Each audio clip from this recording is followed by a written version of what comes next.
what even is gentle sleep training? What does that actually mean? And today, I'm finally going to tell you. So hi, my name is Jensine Kesey. I am a certified pediatric sleep consultant, certified postpartum doula, and mom of 3 who brings real life sleep science paired with real life strategies to get your family the sleep that you need and deserve. Today we're going to talk all about gentle sleep training because that seems to be more of the trend nowadays that families are looking for. There are many different methods of sleep training. There's kind of like 3 main buckets of sleep training, and if you've seen any of my other videos, those go into more of those buckets in more detail. But there is the kind of try it out that is very well known where you just put your child in the room, you see them in the morning.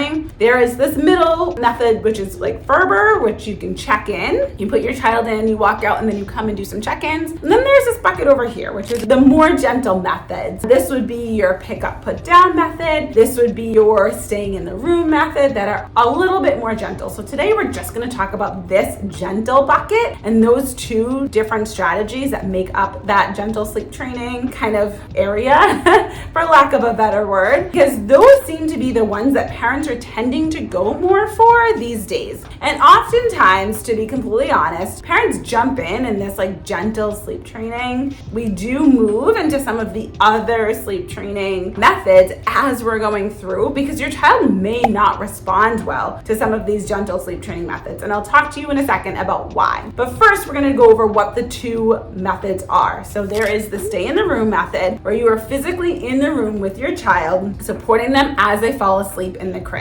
These methods of sleep training, just to be transparent, are for children that are sleeping in a crib only. There are different strategies that you would use with children that are in a bed. So today we are just talking about children that are sleeping in a crib. So there's the stay in the room method where you're with them, you're supporting them, you're standing outside of the crib, they're in the crib, and eventually a couple days in, we move away from that support until you are able to put them into their crib, walk out of the room, and they fall asleep independently. But as they're learning these self-soothing skills, you're there with them to help facilitate that, but not do it for them. The pick up, put down method is a lot more hands-on, where anytime your child starts to fuss, you pick them up, walk them around, help them get back to calm, and then put them back into the crib. Your child's age has a big impact on how successful these strategies are. Something like the pick up, put down method is not going to be as successful for a child that is 18 months old than it is for a child that's 3 or 4 months old, because they are so much more aware and alert when they're 18 months old and are going to have a lot more confusion about you pick them up and I thought you were going to rock me or feed me or hold me until I fell asleep, and then be more upset when you put them back into the crib. Where the pick up, put down, I love that strategy if you're kind of in this in-between phase of your child is 3 months old, not really a newborn anymore, but they're not old enough for some actual like quote unquote sleep training. The pick up, put down method is a great thing to use. But as children are getting older, 4, 5, 6 months, we're really going to want to move towards that staying in the room where they're doing more of the self-soothing while they're in the crib and you're just there to provide that support. For some children, that's too stimulating, and that's when we move into the next level up, which is the Ferber, the check-ins, where they need some time on their own to be able to get themselves to sleep. If you were wondering what gentle sleep training is, this kind of dives into it a little bit because now we've really come into this like responsive parenting. Parenting is a lot different than it was when our parents did it, and my mom tells me all the time the things that she did are not things that I'm talking about and that I'm teaching around sleep now. After looking at the sleep science and knowing that things have changed. When I was younger, it was recommended, and when she was younger, recommended to put babies on their bellies to sleep. Now, we've looked at the science, things have been revised, now it's safer to put children on their back. So as science evolves and we learn and we know more, parenting trends change, and now we are more in a gentle sleep training method. If you are a responsive parent, like you are kind of following this responsive method of parenting, but you are noticing it's not getting you much sleep and you feel conflicted on, I really want to do sleep training, I know that we need to make changes to our child's sleep in order for us all to be able to sleep well, but you're feeling some guilt of,